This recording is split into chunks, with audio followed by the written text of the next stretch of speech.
Meu ouvinte,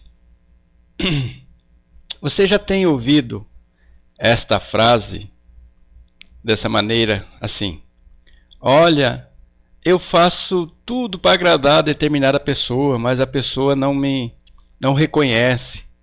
Olha, eu sou uma pessoa que agrado todo mundo, mas parece que as pessoas não reconhecem o meu agrado. Eu creio que você já deve ter ouvido esta palavra. Talvez você tenha até dito essa palavra também para as pessoas. E nós com Deus somos da mesma maneira, às vezes, né? Nós falamos assim: eu procuro agradar a Deus, eu sou uma pessoa que agrado a Deus, tal. Mas às vezes as coisas não andam bem na minha vida. Tem pessoas que não acreditam em Deus, ela diz: olha, eu não mato, eu não roubo, eu sou uma pessoa boa, né? E certa vez eu fui convidado para aconselhar um casal, estava em crise, e aí a mulher derramou muitas queixas sobre o marido, dizendo assim: olha, eu não sei mais o que fazer para agradar esse homem, não sei mais o que fazer para agradar ele.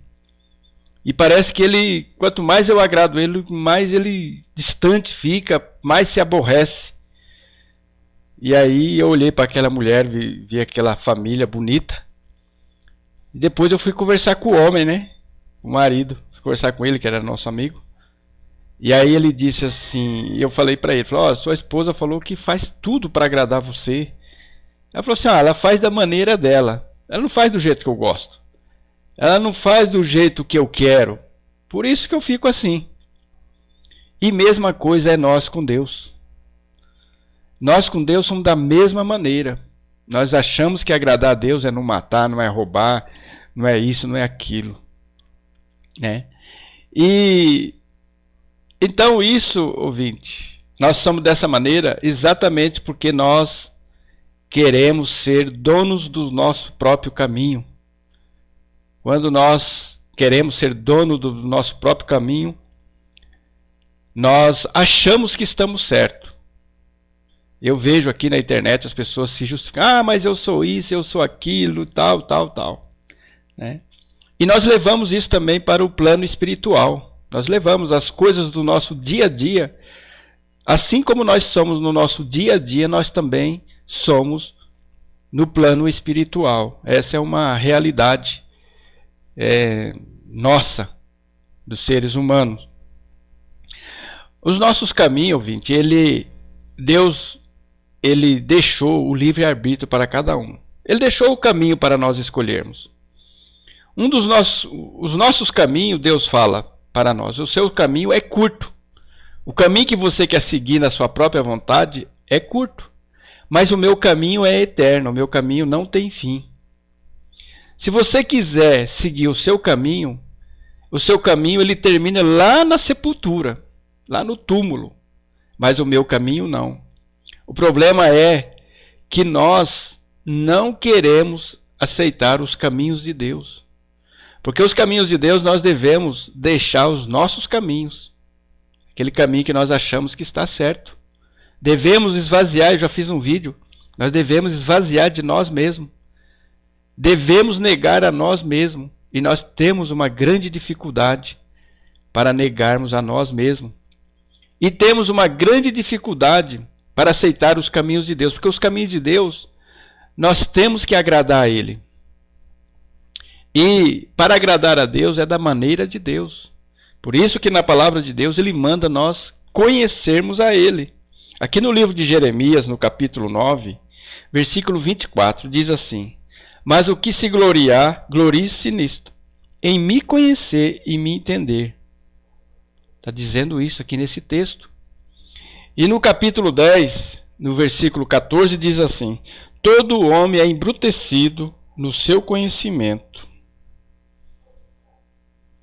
Está vendo? E no versículo 15 diz: vaidade, quer dizer, são coisas que vão passar. São obras de engano, no tempo da sua visitação virão a perecer. Quer dizer, o nosso caminho, que nós achamos que estamos certos. Eu encontro tantas pessoas, por isso que eu falo que no inferno está cheio de pessoas que se achavam que eram boas, Porque os caminhos dela são caminhos de morte. Por isso que lá no livro de Provérbios fala que há caminhos para os homens que parece que são certos, mas são caminhos de morte. Por que que Deus deixou, ouvinte, as dificuldades no caminho dele? Exatamente, as dificuldades são para nos purificar. São para nos purificar. Por isso que a palavra de Deus fala que ele nos purifica através das lutas, dos problemas. Por isso que ele diz que o caminho é estreito. O caminho é estreito e apertado. E são poucos que encontram. Porque nós somos cheios de justificações. Nossa, quando eu me justifico, eu estou dizendo para Deus que Ele está errado e eu estou certo. Embora eu possa não confessar com os meus próprios lábios, porque eu não tenho coragem às vezes. Nós não temos coragem de dizer que Deus está errado. Mas quando eu falo isso, falo que eu estou certo, o meu caminho está certo, eu estou dizendo para Deus que o caminho dele é errado, porque o caminho dele é o oposto do nosso. Quando Deus faz a proposta de nós caminharmos com ele, pode ter certeza que é tudo ao contrário do que eu quero. Sempre foi assim e vai ser assim. Comigo aconteceu isso, quando Deus fez a proposta para mim, através da palavra. Quando eu vi o caminho de Deus, eu falei, não, esse não serve para mim, isso não dá. Aí depois eu aceitei o caminho. Tive que fazer tudo ao contrário do que eu queria, tudo. Só assim a minha vida foi abençoada. E assim às vezes é com você. Talvez a bênção não vem por causa o caminho seu não encontra a bênção. Porque você está levando os seus próprios caminhos, não os caminhos de Deus. Por isso que a palavra de Deus fala que os pensamentos de Deus, os caminhos de Deus são mais altos do que o nosso. E no plano espiritual nós também queremos agradar a Deus da nossa própria maneira, não da maneira que Deus quer. Então, meu amigo, meu ouvinte do meu canal, se você acha que você está agradando a Deus, procure conhecer a Deus, o que Ele quer. É igual aquele casal. Ele falou assim, a minha esposa não sabe o que eu já falei para ela do que eu gosto, mas ela quer fazer da maneira dela, quer me agradar da maneira dela e não me agrada. Então eu gostaria que com esse pequeno vídeo, você pensasse qual a maneira que você está agradando a Deus. Pense nisso.